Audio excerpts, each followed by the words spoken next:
नमस्कार, ज्ञान की डिजिटल दुनिया ध्येय रेडियो में आपका स्वागत है। मेरा नाम है अंजुम शर्मा और आज जिस शख्सियत के बारे में मैं बात करूंगा, उनके नाम से न केवल लंदन स्कूल ऑफ इकोनॉमिक्स में एक अध्ययन पीठ है, बल्कि वो नोबेल पाने वाले एशिया के पहले अर्थशास्त्री भी हैं, अमर्त्य सेन। अगर आप अमर्त्य सेन के लिखे को पढ़ेंगे या उनकी कई बातों को सुनेंगे तो पाएंगे कि आर्थिक गतिविधियों की उनकी जो परिभाषा है उसके मूल में वस्तुओं और सेवाओं का आदान प्रदान न होकर उनसे होने वाले मानव जीवन में बदलाव है। यानी किसी वस्तु और सेवाओं से मानव जीवन पर कितना प्रभाव पड़ता है, कितना बदलाव आता है, ये उनकी परिभाषा के मूल में है। उन्होंने आर्थिक वृद्धि और आर्थिक विकास की परिभाषाओं को अलग करके देखा और बताया कि वृद्धि का मतलब विकास नहीं होता। वृद्धि का पता आप प्रति व्यक्ति आमदनी से लगा सकते हैं, लेकिन विकास की कसौटी जीवन प्रत्याशा, शिक्षा और स्वास्थ्य ही है। 3 नवंबर 1933 को कोलकाता में जन्मे अमर्त्य सेन के पिता आशुतोष सेन ढाका विश्वविद्यालय में पढ़ाते थे। उनकी मां प्राचीन और मध्यकालीन भारत के जाने माने विद्वान क्षिति मोहन सेन की पुत्री थी।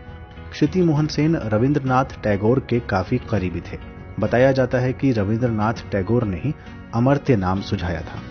लेकिन उपलब्धि ये नहीं है। उपलब्धि ये है कि जिस शख्स की शुरुआती शिक्षा बंगाल से हुई, वो धीरे धीरे अपने ज्ञान के दम पर और तर्क के बलबूते न केवल भारत के अलग अलग विश्वविद्यालयों में पढ़ाता है, बल्कि कैम्ब्रिज से लेकर हार्वर्ड यूनिवर्सिटी तक में उसकी किताबें पढ़ाई जाती हैं और वो खुद एक सम्मानित स्कॉलर के तौर पर उन विश्वविद्यालयों में अध्यापन करता है। दरअसल अमर्त्य सेन ने अर्थशास्त्र को केवल अर्थ से जोड़कर नहीं देखा, बल्कि उनके विमर्श में मानवीय संभावनाओं और मानवीय क्षमताओं की बात बार बार आती है। आप अक्सर अखबारों में ह्यूमन डेवलपमेंट इंडेक्स के बारे में पढ़ते होंगे। तो जो संयुक्त राष्ट्र का ह्यूमन डेवलपमेंट इंडेक्स है, उसको विकसित करने में अमर्त्य सेन का बहुत बड़ा योगदान रहा है। डेवलपमेंट इकोनॉमिक्स में अमर्त्य सेन ने कैपेबिलिटी का सिद्धांत बताया, उसकी बात कही।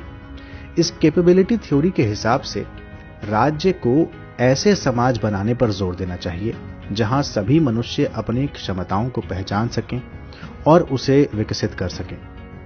यानी एक ऐसे जीवन को प्राप्त करने की उसमें क्षमता हो जहां वो अपने जीवन को मूल्यवान कह सके। इसके लिए वो कहते हैं कि नागरिकों की जो मूलभूत आवश्यकताएं हैं, जैसे शिक्षा, स्वास्थ्य, रोजगार, ये तो जरूरी हैं ही, लेकिन इसके साथ बोलने, खाने पीने, विश्वास और धर्म वगैरह की आजादी भी जरूरी है। इनके न रहने पर व्यक्ति अपनी उच्च क्षमता को ना तो पहचान सकता है और ना ही उसे प्राप्त कर सकता है। साल 1960 और 1970 के दशक में अमर्त्य सेन ने सोशल चॉइस की थियरी पर काम किया था। इसके बाद उनकी पुस्तक आई थी पॉवर्टी एंड फेमाइन, जिसमें उन्होंने बताया कि अकाल जो है वो सिर्फ भोजन की कमी से नहीं होता, बल्कि खाद्यान्न के वितरण में असमानता के कारण भी पड़ता है। यानी सप्लाई फैक्टर जो है वो बहुत बड़ी भूमिका निभाता है। अमर्त्य सेन कहते हैं कि देश के एक हिस्से में लोगों की क्रय क्षमता यानी परचेजिंग पावर ज्यादा होने की वजह से एक जगह मांग बढ़ सकती है और इसका असर उस हिस्से पर पड़ेगा जिसकी परचेजिंग पावर यानी क्रय क्षमता कम है, तो वहां ऑटोमेटिकली सप्लाई जो है वो कम हो जाएगी। अमर्त्य सेन से पहले अधिकतर विकासवादी अर्थशास्त्री कम उपज होने को ही अकाल का कारण मानते थे।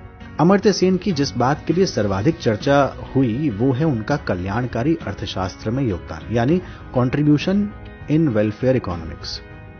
अब तक मैंने आपको जितनी बातें बताई वो सब जनता के कल्याण से जुड़ी हुई बातें थी, तो अमर्त्य सेन इन्हीं जन कल्याण की बातों को अर्थशास्त्र से जोड़कर बात करते हैं। जैसे आमतौर पर कहा जाएगा कि चलिए महिलाओं के लिए कोई नीति बनाई जाए, लेकिन अमर्त्य सेन इसे ऐसे देखेंगे कि क्या दो राज्य की महिलाओं के जीवन में कोई फर्क है या नहीं है, और उन दोनों के अर्थशास्त्र में क्या अंतर है। यानी सामाजिक नीतियां अगर इन असमानताओं को ध्यान में रखकर बनाई जाएंगी तो आर्थिक वृद्धि के साथ विकास भी हो सकेगा। सेन के अनुसार शिक्षा और जन चिकित्सा सुविधाओं में सुधार के बिना आर्थिक विकास संभव नहीं है। इसी तरह प्रोफेसर अमर्त्य सेन मानते हैं कि स्वतंत्रता ही दुनिया की अर्थव्यवस्था के केंद्र में है और होनी भी चाहिए, और आर्थिक विकास के वही स्वरूप सफल भी हैं जो सभी प्रकार की स्वतंत्रताओं को बढ़ावा देते हैं। यानी आजादी जो है वो सेन के सिद्धांत के मूल में काम करती है। वैसे अमर्त्य सेन भाषाओं और प्राचीन ग्रंथों पर काफी बारीक पकड़ रखते हैं। अपनी पुस्तक आर्गुमेंटेटिव इंडियन में अमर्त्य सेन लिखते हैं कि वेलफेयर इकोनॉमिक्स की प्रेरणा कहीं न कहीं उन्हें मैत्रेयी और याज्ञवल्क्य के संवाद से मिली है। इस पुस्तक में वो न केवल भारत के इतिहास और पहचान की बात करते हैं, बल्कि भारत में चली आ रही विमर्श की परंपरा को, पब्लिक डिबेट की परंपरा को बड़े ही तार्किक ढंग से उठाते हैं। उनकी कुछ और पुस्तकें हैं commodities and capabilities, inequality reexamined, on economic inequality, development as freedom, the argumentative Indian, identity and violence. वैसे ये गर्व की बात है कि अमर्त्य सेन भारतीय परंपरा के आलोक में अर्थशास्त्र की बहुत सी बातों को परिभाषित करते हैं। यह अकारण नहीं है कि संयुक्त राष्ट्र संघ के पूर्व महासचिव कोफी अन्नान ने एक बार कहा था कि दुनिया के गरीबों और पीड़ितों के लिए प्रोफेसर अमर्त्य सेन से बढ़कर कोई हितचिंतक नहीं है। उनकी रचनाओं ने विकास के चिंतन और व्यवहार में क्रांतिकारी परिवर्तन किया है। तो ये था आज का ध्येय पॉडकास्ट, लेकिन आज का सवाल रह गया, पूछ लेता हूं। आसान सा सवाल है, भारत में किस विश्वविद्यालय के पहले चांसलर की जिम्मेदारी अमर्त्य सेन ने निभाई थी? दोहरा देता हूं, भारत के किस विश्वविद्यालय के पहले चांसलर की जिम्मेदारी अमर्त्य सेन ने निभाई थी? उस विश्वविद्यालय का नाम बताइए, यूनिवर्सिटी का नाम बताइए। ऐतिहासिक नाम है, बहुत फेमस भी है। अपने उत्तर आप कमेंट बॉक्स में लिख सकते हैं। ध्येय रेडियो के सभी पॉडकास्ट ध्येय IAS की वेबसाइट पर भी उपलब्ध हैं। इसके अलावा जियो सावन और स्पॉटिफाई जैसे प्लेटफॉर्म्स पर भी ध्येय रेडियो के पॉडकास्ट को सुना जा सकता है। तो अगले पॉडकास्ट के साथ जल्द हाजिर होंगे। तब तक के लिए मुझे इजाजत दीजिए। नमस्कार।